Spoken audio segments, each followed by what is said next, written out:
About that now with our friend and former CIA analyst Lisa Ruth.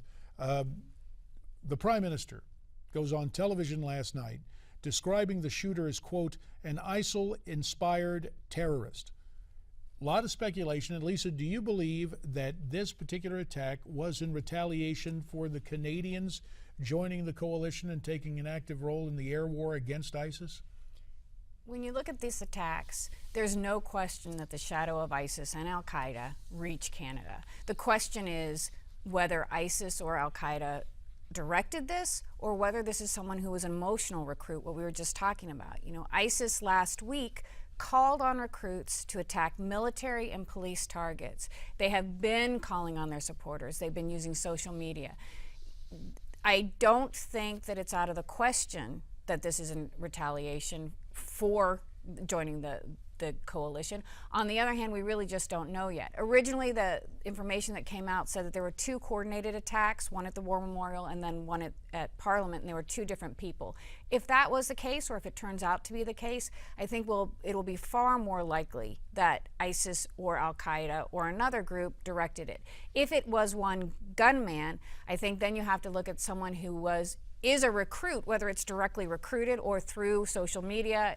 He was clearly sympathetic to ISIS, as you said, attempted to join the group, but then he may have acted independently. But at this point, I think you can't separate what's going on in the Middle East from what happened in Canada. And that, I really think we have to keep an eye on that and remember, we, the West, are vulnerable to terrorist attacks. This is a harsh reminder, but that's really the message here. And I want to get to that before our time is up, but let me go back to what preceded this in Canada with a situation where another assailant used a car as a weapon to go after two members of the Canadian military. Do we know now about any possible relationship between yesterday's shooter and the guy who drove the car a couple of days earlier?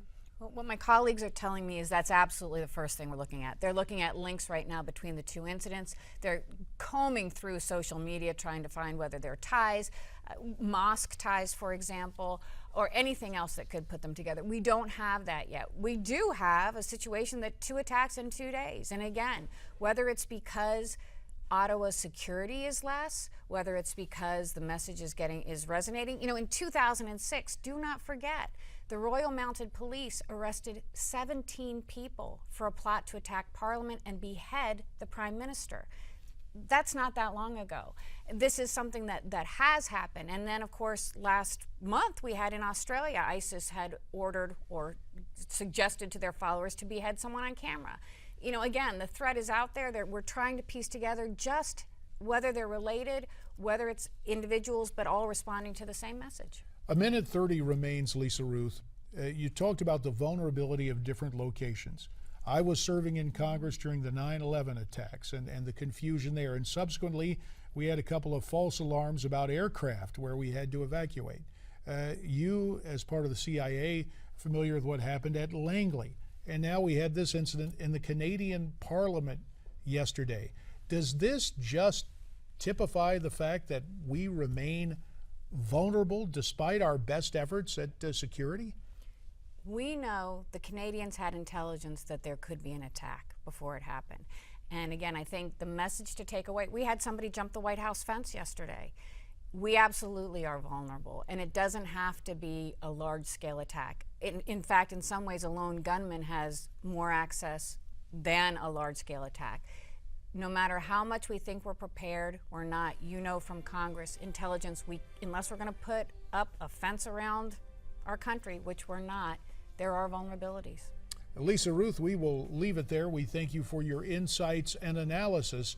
The whole notion of micro-terror, smaller incidents involving fewer people, whether at national landmarks like we saw yesterday in Canada or on street corners. That's something we'll have to deal with. There is more of America's Forum to come following this time out.